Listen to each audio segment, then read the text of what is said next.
এগুলো হলো সকাল সন্ধ্যার মাসনুন দোয়া, সহিহ হাদিস দ্বারা এগুলো প্রমাণিত। এজন্য সহিহ হাদিস দ্বারা যে মাসনুন জিকির, মাসনুন দোয়া প্রমাণিত, ওইগুলো যদি আপনি করেন তাহলে সওয়াব পাবেন। শর্ত হচ্ছে আরেকটা, করবেন কিভাবে? এই জিকিরগুলো আপনি করবেন কিভাবে? সূরা আরাফের 205 নং আয়াতে আল্লাহ রাব্বুল আলামিন বলছেন, ওয়াজকুর রাব্বাকা ফি নাফসিকা তাদাররুআ ওয়া খীফাতা ওয়া দুনাল জাহরি মিনাল কাওলি বিল গুদুবি ওয়াল আসাল ওয়া লা তাকুম মিনাল গাফিলিন। আল্লাহ রাব্বুল আলামিন বলছেন, আল্লাহর জিকির করো মনে মনে, গোপনে, সংগোপনে, বিনয়ের সহিত, সকাল সন্ধ্যায় ভয়ের সহিত, ভদ্রতার সহিত তোমরা আল্লাহ সুবহানাহু ওয়া তাআলার জিকির করো, আর তোমরা গাফেলদের অন্তর্ভুক্ত হইও না।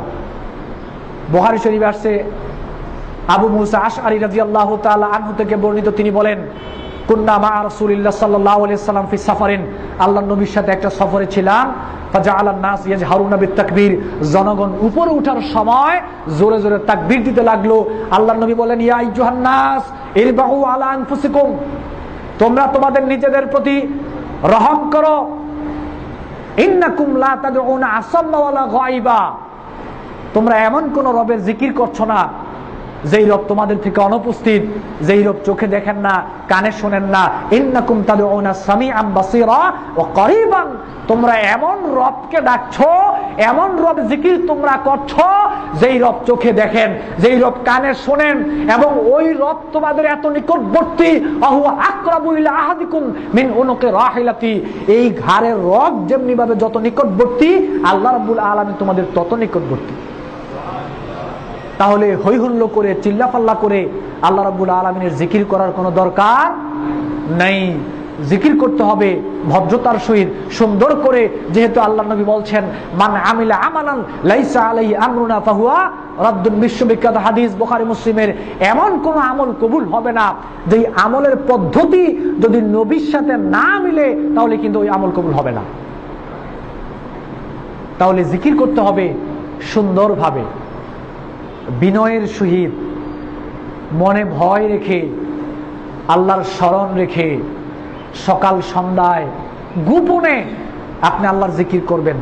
কি বলছেন এটা খেয়াল করবেন। সুবহানাল্লাহ, অর্থের দিকে খেয়াল করবেন, আপনি কি বলছেন। আল্লাহু আকবার, অর্থের দিকে খেয়াল করবেন, আপনি কি বলছেন। লা ইলাহা ইল্লাল্লাহ, আপনি অর্থের দিকে খেয়াল করবেন, কি বলছেন। একদিকে বাজারে বলছেন, ভাই 1 কেজি চাউল দেন, ভাই 1 কেজি ডাউল দেন, আপনি বাজারের দোকানদারের সাথে কথাও বলছেন, আর আপনি মুখে কথা বলছেন, হাতে আপনার, এটা কি জিকির নাকি? মুখে কথা বলছেন কিন্তু হাতে, আরে মুখ দিয়ে তো বের হচ্ছে ভাই 1 কেজি চাউল দেন, মুখ দিয়ে তো বের হচ্ছে ভাই 1 কেজি ডাউল দেন, কিন্তু হাতে বুঝাচ্ছেন আপনি জিকির করছেন। এটা তো হলো না, এটা ধোঁকা দেওয়া। আল্লাহ কি বুঝে না? তোমার অন্তরে কি আছে আল্লাহ দেখছে না? মুখে কি উচ্চারণ হচ্ছে আল্লাহ দেখছে না? আর আমরাও জিকির করি সুবহানাল্লাহ সুবহানাল্লাহ সুবহানাল্লাহ। একজন সেদিন বলল যে এটা সুবহান আল্লাহ না, কি বলে? সুবহান বালা। মানে বলার সময় এমন বলে সুবহান বালা, সুবহান বালা, সুবহান রাব্বিয়াল আলা, সুবহানাল্লাহ। অর্থের দিকে আপনি একটু খেয়াল করে দেখেন, কি বলছেন আপনি।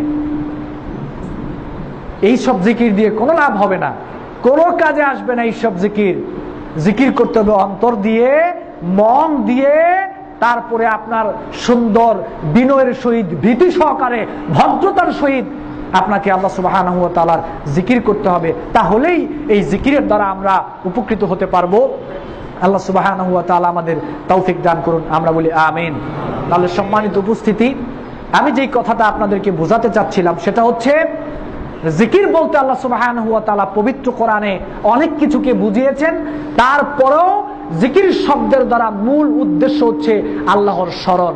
আর ওই স্মরণটা হবে আল্লাহর আনুগত্য করার মাধ্যমে, আল্লাহ যা কিছু করতে বলেছেন তা করার মাধ্যমে, যা কিছু করতে নিষেধ করেছেন তা না করার মাধ্যমে।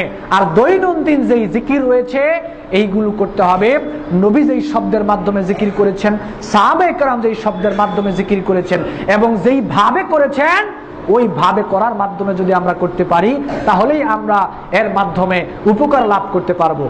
আল্লাহ সুবহানাহু ওয়া তাআলা আমাদের সবাইকে বুঝার তৌফিক দান করুন। আমরা বলি আমিন। ওয়া আখিরু দাওয়ানা